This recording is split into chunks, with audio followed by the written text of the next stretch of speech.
All righty. Peter Russo for 101 Small Business Mastermind. And with me today, we have regulars and a guest. We'll go say good morning, Dick. Good morning, Dick. And say good morning, Frank. Good morning, Dick. And a returning veteran to the show. Good morning, Jim Murdoch. Good morning, Peter. How are you today? Great. And he's from Perch. We love Perch. We're going to have a lot of good opportunity to talk about Perch and what's going on over your company in just a couple of minutes here. So we're kind of switching up the show a bit here to let Jim have a maximized amount of time. I do have to take an A block slightly and give some update on WordPress. And so going over to the dark side, using WordPress instead of straight HTML, I ultimately ran into a definite problem of a server. And this server was from GoDaddy, and it became unusable. Every time I accessed my WordPress site, it would work a couple of times and then go blank screen for 5 minutes and became untenable. And I said, is this because of me? What have I done? And I did a bit of research, and I found out, and I'll see if I can share the screen here. I found out... and it's not there. Hang on a second. Now, where did it go? It should be the world's best servers. And yes, it should be right there. Hang on a second. Back over here. If the sharing gods are with me, it is. There it is. Guys, let me know when you have this. And I got it. Yep. okay, so basically, let me get over, see if I can get to it now. So basically what happened was performance with WordPress. Well, WordPress, the difference between WordPress and HTML, again, is that WordPress is the database, so it actually makes up pages on the fly. And so these guys did a full-on test, performance test experiment with over 25 host companies. And so these give you the actual responses to the server. This is geeking Frank out, I know. But basically, you know, if you're going to do WordPress sites and you don't want them to be slow, which they're notoriously slow for, clients aren't going to wait for slow, and you want the functionality of a WordPress site. So it turns out that they did all of these various tests, and here's, well, there was SiteGround. I'd never heard of them before. Bluehost has been around for a while. See, SiteGround, this is the blue line here, it didn't even hiccup. But here, Bluehost is hiccuping, slowing down and speeding up again based on these tests. And they loaded these things up and then took the site to 25 simultaneous users and to see if they would get them to crash. But anyway, long story short, if you're going to do WordPress sites, probably one of the best documents to go see, and I'll put this up there to read, are the actual response. So here it is. GoDaddy surprised us in more than one way. It's blazingly fast at 483 nanoseconds in milliseconds in response time, but once the traffic hit 25 users, it essentially fell off the face of the earth. And I was experiencing, you know, these 4 and 5 minute waits, and so this is certainly wasn't me. It just starts to die. So, and it's because they have too many people on the server. It's a shared server, and it gets bogged down and slow. So, here's kind of their recommendation: is SiteGround, InMotion, and Site5, and I think that's one of the things I wanted to talk about there for sure. So I'll stop sharing that. And so, you know, just as to close off a little bit of the mystery of the WordPress stuff is if you're going to do WordPress, which is a database, you're going to have to worry about a server and how many people they have on at one time and guaranteed performance. So that's my geeked out 4 minutes of going on the dark side. So, Frank? So what is your recommendation to look at WordPress or not look at WordPress? Oh, I think well, it depends on a number of things. First off, but the nice part about WordPress is some of the interactivity, and you have an entire the open community that's designing plugins and capability for WordPress sites. So I'm at the plethora of different templates, and I even know, as I said last week, I can create my own WordPress templates now. So that doesn't slow me down. It turns out, I think, if your engine isn't correct, the car's not going to run well. And so the host is the engine. And so you've got to look at these hosts and their performances against a database. By the way, there's other programming languages that deal with databases like Joomla, Magento. If you're going to use that type of approach that make web pages on the fly based on a database, you have to be concerned with what the server responses are to being able to get a request, go to the database, figure out what you're going to do, make the page, and then serve it to the client. So that all takes about a time. So those people that have too many stuff, all kinds of clients onto one server and bog it down, is going to have a slow response to your site. And gee, Jim, I bet you if you had a slow response to your site, that guy wouldn't last too long. You're exactly right. Yeah, you guys have got such a gorgeous site in the first place. We'll show a little bit of that along the way here, but so there you go. So that's that. Any other questions on that one, Frank? No. So was that a yes or a no? I believe it's a yes, but you got to put it at the right place. Okay. Okay. All right. Super. And Dick, I think you had something up ahead of us, right? Yeah, but I think Frank wanted to. Did you want to do a fractured business thing, Frank? Yes. Oh, right. Yes. Sorry, Frank. Yes. And it's I don't. You could call it a twin this week in the news because it happened last week. Happened right after last week's show. I have a fractured one too, right after you. Okay. All right. So let me do mine, and I'm glad Jim's on board because this has to deal with customer experience, which Church is all about. Church is all about.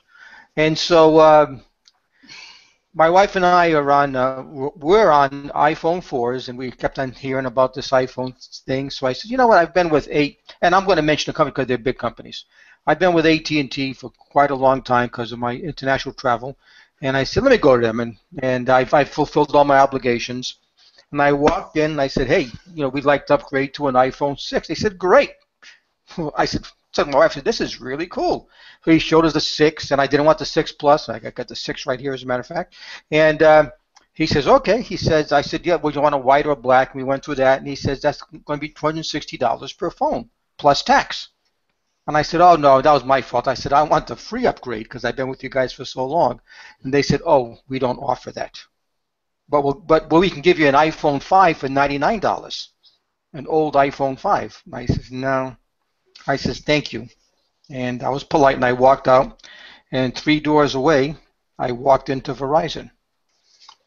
And now I'm upset. Now I'm upset because I didn't get the deal that I wanted. But company policy, I accept it. Walk into Verizon. Hi, how you doing? So I said, listen, I just left the AT&T store. I said, I want to upgrade to an iPhone 6.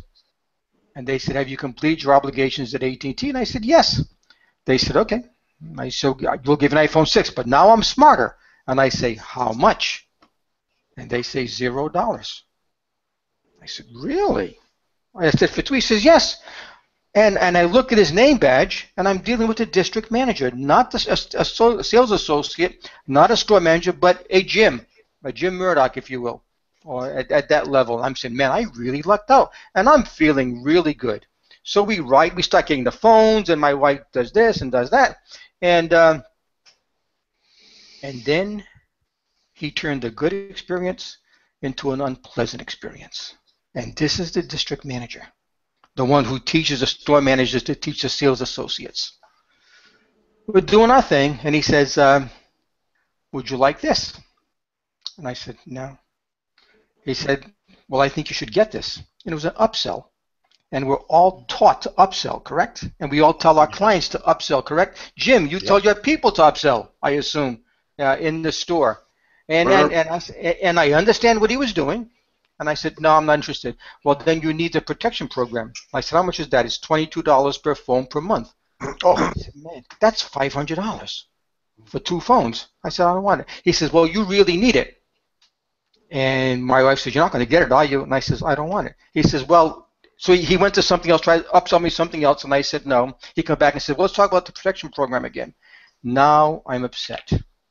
And now my positive experience turned into a negative experience, and I couldn't wait to get out of that store. I closed the deal because I wanted the 2 free iPhones, the 6s, but instead of talking about what a good deal I got on the 2 upgrade iPhone 6 for $0, I'm talking about the pushy upsell that turned me and my wife off in this case. Upsell is good.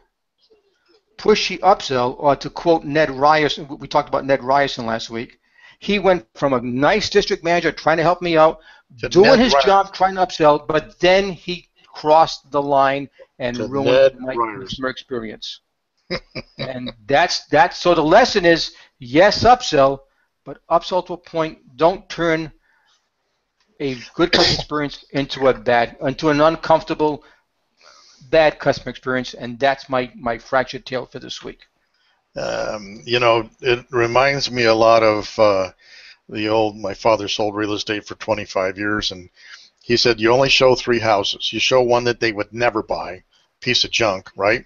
You show them one that they really don't want but could see themselves in, and one they can't afford but they want. And they'll figure out a way to get to that one, which is what this Ned Ryerson guy sounds like he did. Anybody else got a comment on that before I do my fractured? Well, just Frank, you can go online and get a protection plan for your phone for a third of what they're talking. I think it's like $5 a month. There's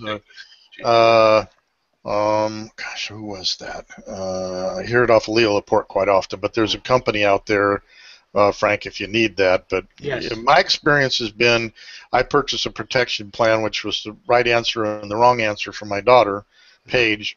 I bought her a brand new phone. She always breaks her phones. I got it into an OtterBox, which is the protection box things. Something didn't work right. She took it back to the store. They took it out of the OtterBox, fixed it, handed her the phone without putting it back in the OtterBox. She walks out of the door literally and drops it on the cement. Oh, Jesus. And the phone was expensive, no doubt, but it was still a $150 deductible. That's not insurance. That's a ripoff. But anyway, I digress. So Frank, let me just jump in. Frank, my granddaughter used to be on my phone family plan with AT&T, and about 3 months ago, she was eligible for a new phone, and she went into the store. The exact same experience that you had. So I called AT&T. This is what's going on, and the guy spent 20 minutes trying to convince me that's a good plan for me. And I said, no, it's a good plan for you. It's not a good plan for me. It's amazing how they just totally took the satisfaction of the customer out of the thing and said, we're going to do it this way, and we'll convince them it's a good thing for them. And it's really amazing.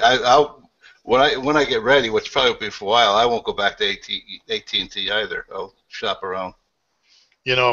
Frank, I know the store you went to. I didn't realize that they're all franchised. And make a long story short, they asked us to come do some computer work for them. They never paid their bill. And I kept going back and being nice and stuff. And then finally I walked over with my phone and I waited until I saw they had a room full of people. And I walked out, and with my phone, they have a glass counter there. I started banging on the phone, or banging on the counter, just standing there banging on the counter until I got everybody's attention. And I said, here's your invoice that you haven't paid for 1 year. You've got to learn to pay your invoices. Now, all these people here are your customers. How would you feel if they didn't pay their phone bill? Pay my damn bill. You know what? We got paid that day. Yeah. I mean, it was a jerk thing to do. Yeah. But after a year, you think? I mean, come on. Yeah. But all right, my fractured business tale real quick. So had a business meeting at TKB Bakery, which is a phenomenal sandwich shop in India. Oh, my God, standing room only.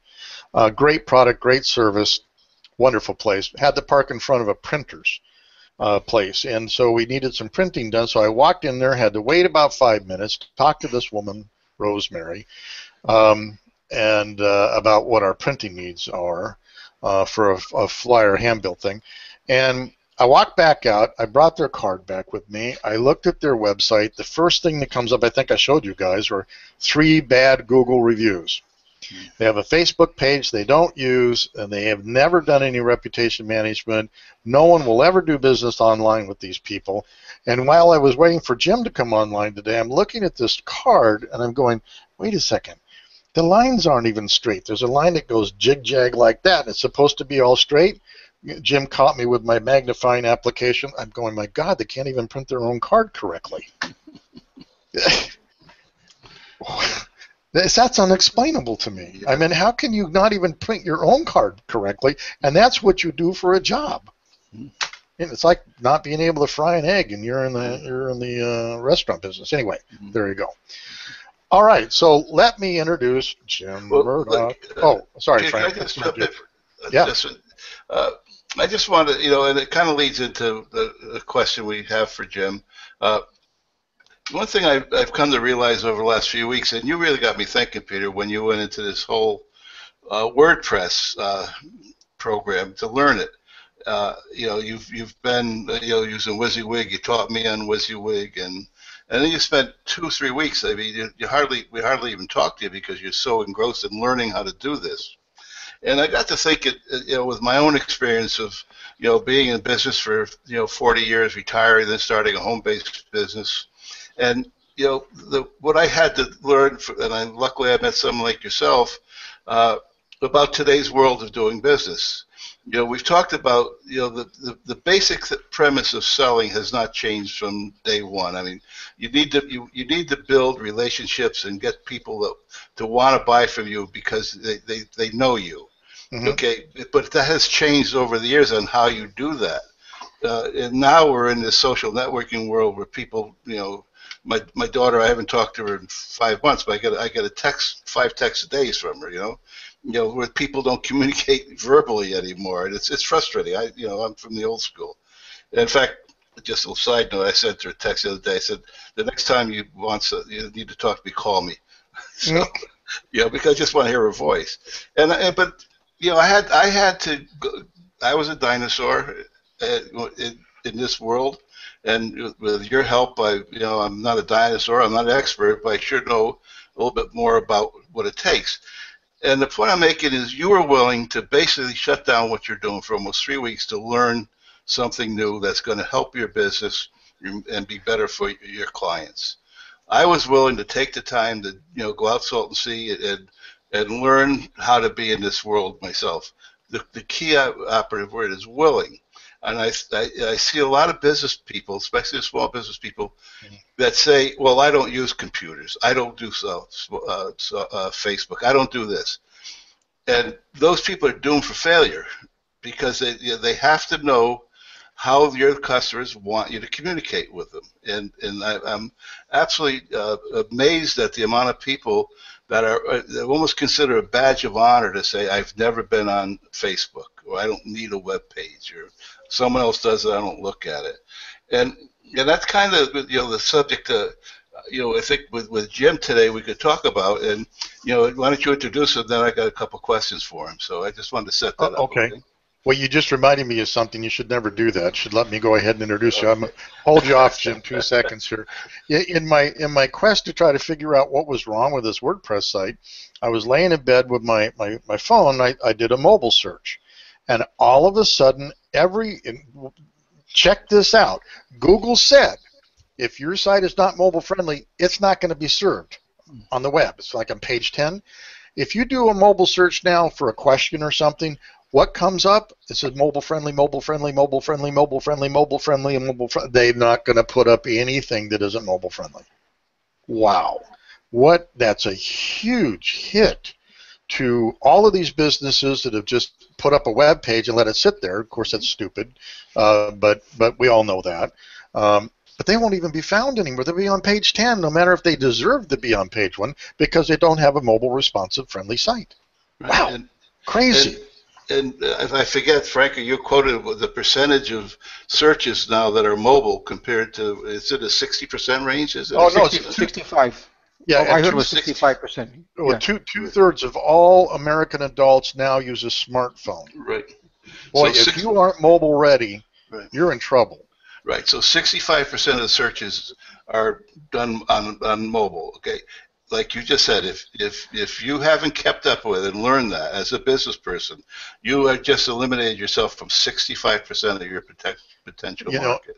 And one of the things that just goes back to this printer, when I went to their Facebook page with absolutely no traffic whatsoever, and there was a new coffee house in town through the Indio Chamber that had a grand opening, and I went to their Facebook page, even asked them a question: do you sell gift cards for Father's Day? They never responded. Mm. So I mean, just to get everybody puts out, oh, I got to have a Facebook page, but they don't understand that Jim. This is what his company does in spades. He understands he's not going to sell you. He's going to build a relationship with you. And when you're ready to buy, who are you going to prefer? You're going to prefer Jim. And that's exactly what the social media is about. You get a tribe. It's a tribe, literally a tribe. That's why gangs are so prevalent these days. They're tribes. And people want to belong to tribes because that's part of our DNA. It's the way we were. It's the way we survived as a species. Right. And so social media is like a tribe. You got followers, got loyal. Talk to them, communicate with them, do the same thing that Jim does, in real life. So there you go. Okay, so Jim Murdoch from Perch, welcome back. Thank you very much. And you can tell that we love the hell out of you. I get a report from Jim every week about your luncheon and everything, and who he's met and talked to, and building relationships. And my God, you couldn't do it better. And then I want to talk a little bit about the article too. So, Jim, what are you guys doing new over there? Interesting. You're talking about outward-facing social media, utilizing Facebook and so on. And we have actually grown to be a company nationwide of over 540 people. And we have a constituency of employees, and we have a culture that we have to support. And so what we've actually done is we've actually developed, the best way I can describe it is, it's called SharePoint, and it's an internal Facebook where we can actually communicate from the very top CEO all the way into our training people. We can post videos and so on. Interesting that not only do we need to communicate to our customers, but we also need to communicate to our internal customers. Wow. And so we've spent a great deal of time and effort developing what is, in essence, imagine Facebook, a corporate Facebook, but it's all self-contained. And we run a lot of our business there. For instance, our store development team actually has an individual page for each store where we talk about, okay, I've got to update my KitchenAid in Rancho Mirage, or I've got to update my Viking, or what have you. Then we've also got messages from the CEO. We've also got short training videos where we teach our employees how to utilize the proprietary internal software we use to run our business point of sale. And it's kind of a work in progress, and while we were so focused on expansion, we didn't invest a lot of time in that. However, we're taking a deep breath. We've opened up 8 stores. We're now not going to open another store for about another 12 months. So now we're looking internally to see how we can better support our existing staff, our future staff, and keep the culture connected in spite of the fact that we stretch from San Diego all the way to New Jersey. Wow, yeah, that's absolutely brilliant. Who thought of pulling an interior Facebook thing together? Who thought that up?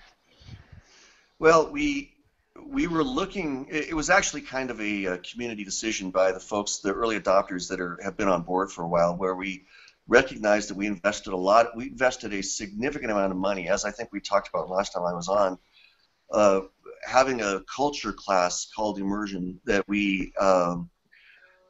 where we explain why we exist, how we exist, and how we want to go to market, but then to be able to reinforce that position. Because remember, we all go to work in a place that's geographically disconnected from the corporate offices, and when it's hard to stay razor sharp when you're disconnected, geographically and telephonically and everything, because you're in different time zones. So it was clear that we needed to find a way to reinforce that message that we invested so heavily in from the beginning of the employment cycle. And this was kind of I mean, honestly, we talked about Facebook, but you can't. It's not private enough to do some of the proprietary stuff we need to do. So we developed this. It's actually a commercial package called SharePoint. You should look it up. That actually allows us to do that internal Facebooking, where I can post about great things that happened in my showroom. I can post about Dick coming to have lunch. I can post about how successful this podcast meeting. Yeah. Come watch our podcast. Sure. Yeah. Jim, the brilliant thing about that is it affords every employee of Perch the opportunity to converse with the rest of the company and have their voice out there. It's a two-way conversation, which if you don't do it, you just have HR driving things down to the field. The field doesn't have a way of coming back up with anything, and by doing what you folks have done, I think it's a wonderful idea, because if I'm a trainee, learning how to get into the Perch culture and selling process and all. If I could get on the website and say, geez, I'm a trainee and I like this or this, but could someone help me with this question or that question, or I have a recommendation, that gives that person a voice. And that's how you're building electronic relationships, but you're building relationships. You have a conversation going. I think that's a great idea. It has really, one of the practical successes of that site is that it's allowed us to, we have a number of individuals who have extensive industry experience, and it's allowed us to pool the Rancho Mirage knowledge with the New Jersey knowledge in Chicago and Atlanta and so on, so that, I mean, honestly, we've actually posted photographs of plumbing that we don't recognize that the clients brought in, and we say, does anybody know what the heck this is? And, out of Dallas, you'll get this message. That was a product that was manufactured in 1997 by Altman's. However, they subcontracted the manufacturing to such and such a manufacturer. And, oh, by the way, I've got 3 of those cartridges in my garage. Did you need one? Wow. It almost reminds me, I go back to my tribal analogy. After you made your kill and you cooked everything, you're sitting around a campfire. You're talking about the day. You're talking about what you learned. You're talking about this and that, and tips and tricks, and and that collective knowledge, human knowledge, building up in a tribe for survival, now is being used as a tribe in business. Yeah. Pretty cool. Absolutely. And one of the advantages to having it on this website is that it never dies. If at some point, I'm going to retire, but the community knowledge that I've contributed to the site sits there forever, and will be able to be drawn on for whatever that's worth. And so it's been a great tool. Dick was asking me about technology a little bit. The other thing that we've done and that we're rolling out nationwide, it's been a work in progress, is a proprietary software package that allows inexperienced people in our specific industry, which is, of course, luxury appliances, luxury plumbing fixtures, and luxury outdoor kitchens, to be able to walk around with an iPad, to be able to walk up to a piece, click on a map in the showroom, click on the vignette on that map, and then click on a specific product that's in that vignette on their iPad, and be able to discuss with the client everything that they need to know, all the sizzle of the steak on that product while they're right in front of a customer. And so someone, day number 1, can walk in with an iPad. If they can point and shoot, they can talk conversantly about any product in the showroom floor. And each showroom has its own map that we use, that we update on a consistent basis. And it's enabled us to reduce our training curve for our sales staff from 6 to 12 months down to a couple weeks. Wow. Can they also access videos? I mean, like, I'm envisioning I walk in with my iPad, which I don't own. I'm against Apple product, mind you. I could see a refrigerator, right? And I could read the stuff, but could I watch a video of how it's used and stuff at the same time? From a practical perspective, you really want your salesperson telling that story rather than going to a electronic device, because you want to build that rapport with the clientele. You want to position your salesperson as the expert. Mm-hmm. Believe me, everything is possible. It's just a question of what we deem to be useful on the sales floor. And of course, I don't need to tell you three that this whole sales thing is about building relationships, and by having conversation about how this refrigerator works and positioning yourself as the helpful expert, you're really creating a relationship that's hard to dismantle. Unless you try and upsell protection plans, which we don't do. Yeah, well, you won't. Matter of fact, Frank, for our listeners and Jim, who's Ned Ryerson again? Oh, Ned Ryerson is the atypical sales rep. He was to me, he was the star of the movie called Groundhog Day. If you remember Groundhog Day with Bill Murray and Andy McDowell. Bill Murray was the jerky weatherman, and he's running around, and this high school classmate who we never recognized or knew, named Ned Ryerson, tried to sell him life insurance. And it was a parody about bad salesmanship. And that movie was made in 1993, 22 years ago, and it's still bad salesmanship. Yeah. So the pushy guy, Ned Ryerson. It's our inside joke now about, we see somebody, oh, there's Ned Ryerson. You do not want a Ned Ryerson walking the floor of Perch representing your company, Jim. I'm sure they don't. It's just bad. No, you're absolutely. Yeah. Jim, I haven't taken the time to get over to see the showroom, and I should try to do that this week for sure. But do you ever have? Sometimes when I shop, I don't want to talk to anybody. I just want to look at stuff. How does Perch handle people? Other times I'm also animated. I want to, hey, let's talk, let's have a good time. But there's quiet times when I just want to look at stuff and dream a little bit. How do you handle people like that? All right, so you walk through my front door. The first thing that's going to happen to you is we're not going to ask, what can we sell you today? What we're going to ask you is, may we offer you a complimentary custom cup of coffee? And we're gonna and you're going to say, yes, I'd love to have one, or no, it's 104 degrees outside, and I'd rather have that cup of iced tea. And we all know on the retail side, especially in an upscale appliance or furniture store, actually it doesn't really matter, even Tesla, for crying out loud. When a customer says, I'm just looking, no one walks into an appliance store to say, because they're just looking. There's clearly a need. They're just not ready to have a conversation with us yet. So it's a pretty standard, we want the customer to walk through the front door. We want them to feel welcome. We want them to understand who we are and what we do, and then we release them into the showroom. So I'm going to offer you a cup of coffee. You're going to say, no, I'm just looking. Great. Well, let me tell you what you're looking at. You're looking at a collection, a carefully selected collection of upscale appliances, upscale plumbing fixtures. I want you to walk through the showroom, have a great time. Is it okay if I come back and visit with you in a couple minutes and see if you have any questions? At that point in time, that client's going to say, is going to say, yes, of Sure. course it's okay. I'm in your home. You may. So then I've already gotten permission to go back and visit in 5 minutes or 6 minutes. And then I do, and I'll say, so what do you think about the showroom? And they'll say, inevitably, they're going to say, oh my gosh, this is one of the prettiest showrooms I've ever been in. And then that opens up a conversation, and you just follow the customer lead. I mean, there's nothing, once you get to that point, there's nothing new under the sun. It's really a question of mirroring the customer, listening to what they say, letting them talk, and doing a lot of listening, because sales is 90% listening and 10% talking. Well, no Ned Ryersons in your place, that's for sure.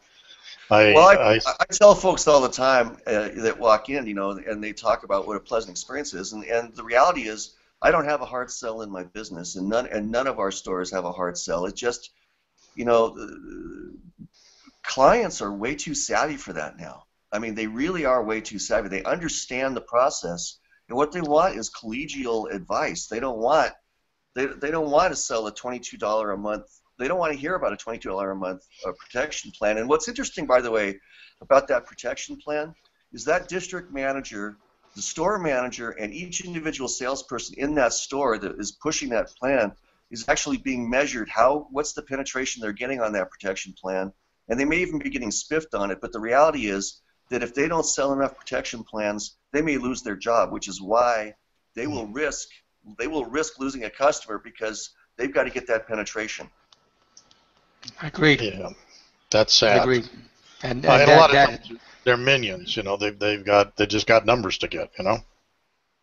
Well, coming out of the furniture business, which is where I was before this business, I can tell you of very well-known furniture companies throughout Southern California where if you don't get over 50% closure on the protection plan, which by the way is incredibly profitable for the seller, and actually very profitable for the salesperson. If you don't get the appropriate number of closure on that, you will literally be run out the door because you're not making a ton of margin on furniture at some of the bigger chain stores out here. But they're making a lot of margin. I mean, huge margin on those protection plans. I just have to tell one story. So on one of my previous ex-wives decided to renovate our house, and we ended up all over buying furniture and looking at this. And oh my God, I got drug everywhere. And there was one place that we went, and this woman followed us the whole way, and just with her clipboard stood there and stared at us. And finally, we sat down and kissed a little bit on a couch, which disgusted her completely. And she left us alone. Well, and to take that example one step farther, and this kind of ties back into your original question, there are appliance stores, furniture stores, retail stores in general, where if you are more than 12 feet away from your quote up when they come through the door at any particular time, then you can be censured for that. You can be punished for that because they believe that when the customer comes in, you have got to absolutely be right there on their hip. Right. Crazy. Oh, and Jim, this is a good question I have for you. Frank, you're making a lot of noise there. I'm helping our computer repair store again, as I do annually, and one of the things I've instituted is calling clients back. Okay, so we repaired your machine. We want you to be able to. We want to find out, how did we do? Is there any issue? We call them 1 week, 2 weeks, 1 month, 3 month, in intervals, just to make sure everything is fine. And one of the guys says, well, they're calling them back even from last year's clients. They're a little concerned. Why are we going to upsell them anything? And I said, the first thing you tell them is, your money's no good today. There's nothing you could buy from us. We will never take your money today. So all we want to know about is your machines and disarm them. But do you guys have a database? Do you call your people back and see how they like their appliances and stuff like that? Yeah, there's the most important thing in our business with regard to appliances in particular is to make sure that they were installed properly. Most failures under warranty are because products are installed incorrectly as opposed to factory defects. So we actually call the day of the installation. After the installation is complete, we have a staff member who calls up to say, did we show up on time? Did we work clean? Did we work fast? Were we polite? There's a script, obviously, and sure. And so that's the first thing that we do.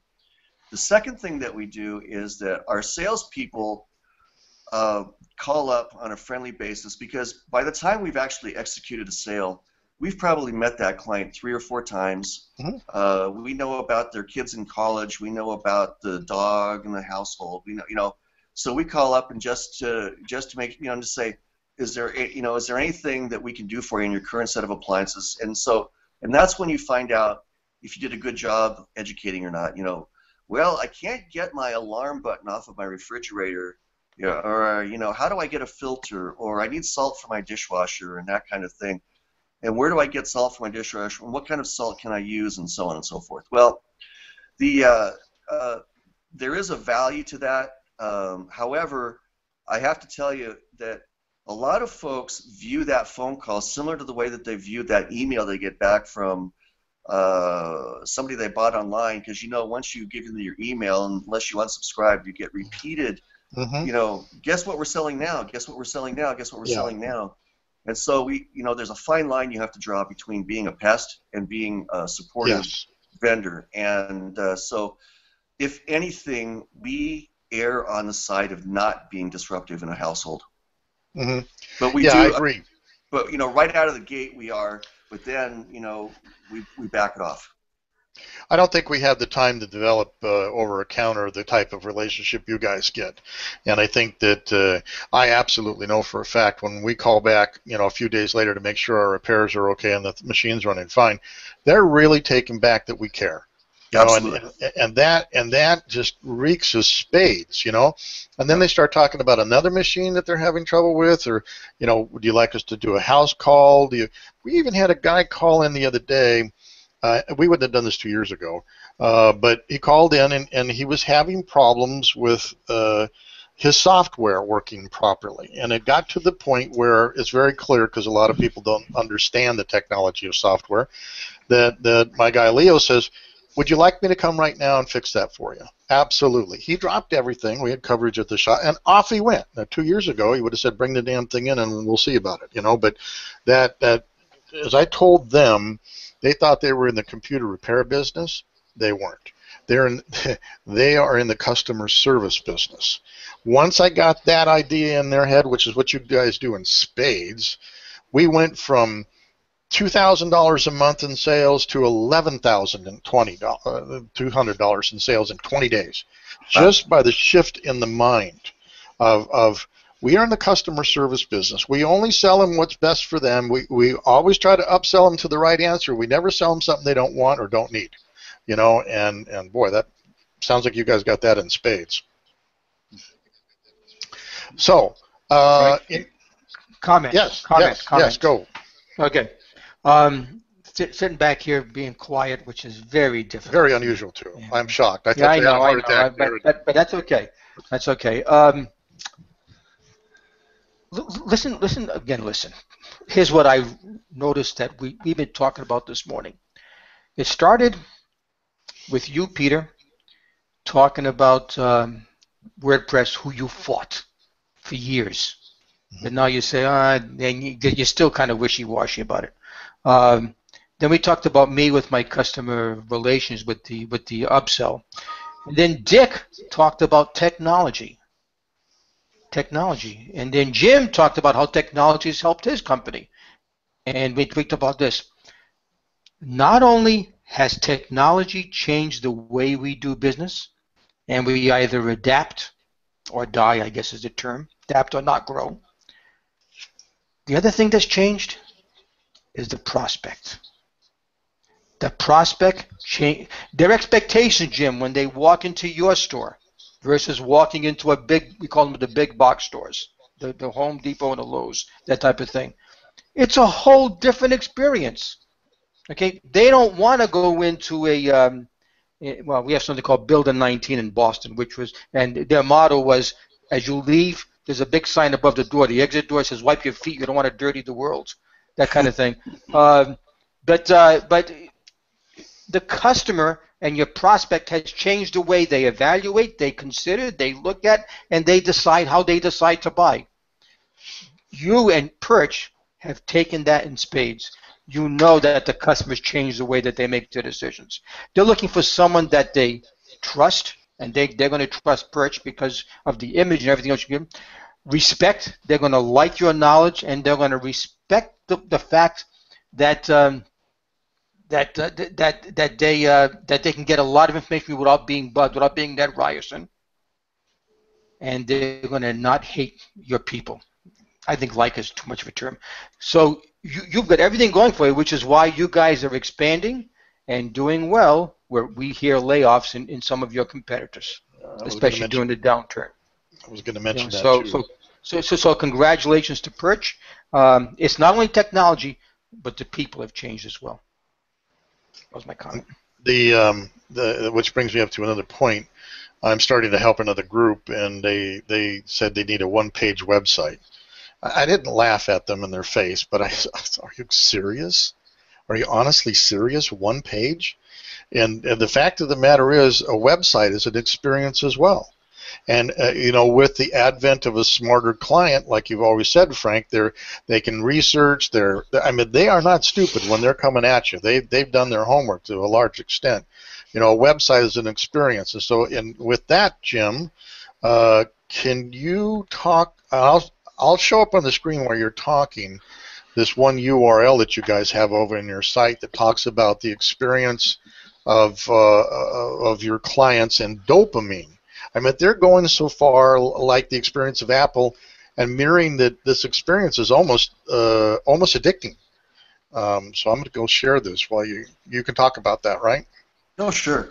You know, uh, last time I was on, we talked a little bit about the neuroscience of the brain, and we talked about people walking through the front door with their arms crossed across their chest because they're afraid that that Svengali salesperson is going to actually compel them to take the checkbook out of their pocket and make them buy things they don't want to buy for in their and so on. And our executive management has done a great deal of research and partnered with some really bright people, talking about how your brain chemistry works. And you know what we want to do when you walk through our front door is we want to provide you with a comforting experience. We want you to feel like you're an equal when you walk through the door. We don't want you to feel like you're a target. We want you to understand exactly what you're looking at when you walk through the front door, because it can be disconcerting to walk in and see a 4,000-pound bathtub with rain showers blowing in it and a coffee bar on one side and beautiful girls on the other side. And what the heck is this place? And we want to make the client feel non-threatened. There's this whole brain chemistry about if you walk in, if something bad happens to you 10 minutes before you walk into my store, it can take between 45 minutes and 2 hours for that brain chemical that makes you feel scared, bad, and anxious to dissipate. If you have a positive experience in my store, it might only last for 5 to 10 minutes. We need to continue to reinforce that, and the way that we do that is by elevating your experience, making you feel comfortable, making you feel important. And all of the article that you're looking at on screen talks about how, to a certain extent, how successful retailers are fighting off this online purchase by actually creating experiential opportunities to satisfy the need to be part of a community, to feel valuable when they walk in the store and not attacked. And that's really. And there's a lot more of these, by the way. There's a lot of press for Perch right now talking about we're in the top 25 retailers turning that whole brick and mortar experience around and making it more valuable than the online experiences. And so that's part of that culture that we engender when we take people through our new training experience, and that's part of what we reinforce on that SharePoint website, where we provide constant reinforcement and feedback to our employees about why this is so valuable. That's a good point. I mean, you get, and I'm sure you see it, if you're doing the same thing, Apple people are just as loyal and as cliquish as you can possibly get. And it's that experience that they're after, and that innovation and that cutting edge, and all those things that they feel are really important. And I imagine customers of Perch probably come back and repeat purchases of different types of items. Is that true? Well, certainly that's the goal. And by having a community lunch on Fridays so that people can come in and be part of the Perch community makes a big difference. The events that we hold at night, I have these private dinners, and I constantly meet new people that have never seen us before, that are excited about it, and they come back because they have such a positive experience. One thing I should mention, by the way, when we talk about employees and culture, I want you to know that we've discovered that it's better to search out and hire someone with the right attitude, because they can be trained on the product, than it is to try and hire a salesperson and then try and hammer the culture into them. It's something that we hire personality, and then we train the personality, because there's some folks who just don't have that personality, and there's a place in the world for them. It's just not here. I have the same problem at the computer repair store. We hire qualified technicians who can't sell, and they don't want to sell. They're anti-personal. They're geeks. They want to be in the back. They don't want to be bothered. And I told them yesterday, I said, I would rather hire the correct attitude of a person and then train them to fix a computer than vice versa. Boy, that's right. crazy to have the same conversation, and here you are saying the same thing. That's great. So, anybody else? We got some time. You talk about hiring a person to fit the culture. When I was working for a company called Kramer Electronics a long time ago, or Marshall Industries rather, it was a long time ago. We acquired a small company, and there was an office in Connecticut, and I went into it, and there's like 4 or 5 people. We're electronic distributors, was our business, and I hear this girl talking to a customer, basically telling her, hey, I don't care if you call me or not, type of attitude. So she hung up the phone, and I said, hey, do you mind if we talk to you for a couple of minutes? She said, no. So we go into the room so I don't embarrass her. And I said, what was that all about? She says, well, I didn't like the customer. I said, why are you in sales if you have that attitude? She says, I hate sales. I said, well, why are you selling? She said, because they make me. I said, oh, okay. What would you rather do? She said, I'd rather be the hostess, clerical. I said, great, that's your job. And she turned out to be a great employee. But here you try to take a person, that just had no sales desire and have them talk with your customers. It's a disaster. As soon as she went to the other place, a smile came on her face, and she was with me for 15 years, I think. It's just so. I mean, I think that's a good point. You hire to the personality, and you can always train the rest. So. There you go. And Jim, I had a question for you too. Do you, and you may not know the answer to this, but do you have a dedicated web team, correct? Yes.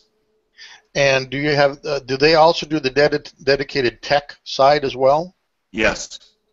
And so on your SharePoint, you can give suggestions about the website to them, and they'll actually engage that and take a look at it? We actually actively pursue the entire staff nationwide for suggestions on things that they believe would be valuable for the website. And now those ideas are carefully vetted to make sure that course. They adhere to the branding that we're trying to accomplish. Sure. And however, a lot of the ideas, a lot of the content on that website was created from outside the tech team, filtered into the tech team, run through marketing and so on, and then eventually the end product is what you see. Okay, good. All right. You would welcome some questions or some suggestions from me? Is what I'm angling at. Well, we're always interested in good ideas. You'd be silly not to. From guys like you that've been there, done that. It's certainly something that we're always interested in. Okay, cool. One of the other interesting things, and I think you may head down that road, is that the ability to do podcasts, ability to have which basically become educational testimonials, all kinds of different stuff. I meant webinars on certain refrigerators, certain appliances. Say I want to get a new refrigerator, but I have no idea what I want to get, right? And somebody's got to educate me. And I can run around, oh, that looks good, but I have no idea. I'm not smart enough to know the difference, But if I had a webinar or something that I could, a monthly scheduled webinar or something, and look at the recorded podcast, that'd be kind of cool, I think, in a perch environment. But yeah, well, so you're exactly right, and the manufacturers would like to provide those, and there's. In the background of my industry, there's designers, architects, and so on. They're actually in the foreground to the public, but they're in the background of my business. And we actually do in-house continuing education classes for them, which are required for their certifications. And those do get videotaped, and at some point that content will go on, because it's not just content that is specific to here and now. For instance, 2 weeks ago I hosted one and we talked about the basic design concept for a luxury bathroom. That's timeless. Wow. Yeah, it is. But I'm thinking, I was just thinking, okay, so I've gotten to know you a little bit. And if I could go to the site and I could see Jim's rendition of refrigerators, bathrooms, this, that. I already have built a relationship with you to some degree, although it is digital in this case. I would tend to not want to listen to the manufacturer because what are they doing? They're selling me. But you, on the other hand, are trying to be working in my best interest regardless of what it is you're going to sell me. It's in my best interest. And that's what I think that one personal thing that could really go over digitally well. Sure. And make miniature rock stars out of the people that you do this with. And it's a local thing. It's a local grown. When I see your podcast, I'm going to actually walk in the store and see you. I don't want to see the guy in the Joyzy, I want to see Jim, So it's just a thought. But sure. There's this company I'm starting to help. I tried to explain it to them. They got it. That they want a relationship with the CEO of the company. They're going to learn to trust him digitally, and then when they meet him, he's a miniature rock star. And that's one of the things I don't think a lot of companies are embracing yet. They will in time. So I was curious about how you do that. Sure. One other question. What's your average age of your clients? Do you know that? It trends to, in this particular market, it trends to 50 and above. In my other markets, my market is unique in that I'm in a second home community. I'm in a tertiary market. In my other markets, the average age trends a little bit younger because we're in luxury malls, and we go to market differently in those other markets, actually. Okay, good. Anything else, guys? Frank? Where's your store in Atlanta? Is it in Buckhead? Yes.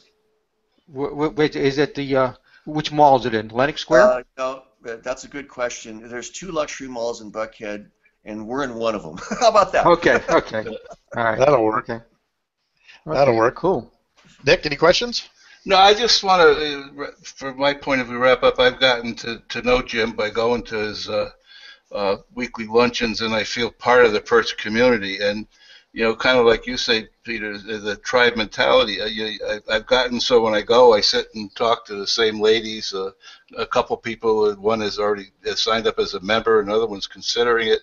But we never talk about business. We talk about everything else but. And I've made some really nice friends there, and I think the environment is good, and I have never, ever walked in there without Jim's employees smiling, hey, how are you?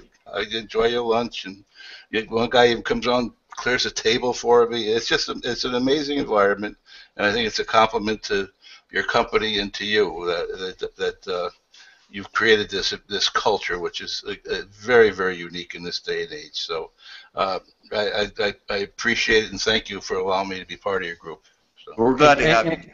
And Jim, every person that attends your luncheon, whether it be a Dick Bentley or a nurse or even a clerk at a hardware store, because you don't discriminate. Come on in. Everybody there has a kitchen and a bathroom at home. And everybody there knows someone who has a kitchen and a bathroom at home. And, even head dryers. Right. And Perch has got to be foremost in mind when I said, is it time for us to upgrade or do something? Congratulations. That is an outstanding idea. Appreciate that. I know that Dick talks Perch up everywhere we go. Whether it's you've sold him, and and that's exactly what your goal is, I think. Yeah. Well, Peter, you got to make a trip out here. I know it. I might do it this week. It's hard getting me out of the Salton Sea. But yeah, I really am missing out, and I know I'm missing out.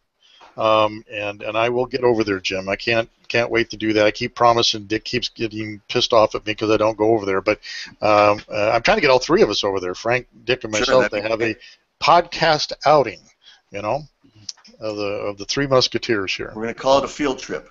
Yes, it is a field trip. I can't wait to see it. So, all right, guys. Anything else? Otherwise, we'll say goodnight, Dick. Good night, Dick. Okay. Good night, Dick. Good night, everybody. Thank you Hang on. much, guys. Thanks, Jim. Again, perch.com. Thank you. Hang on.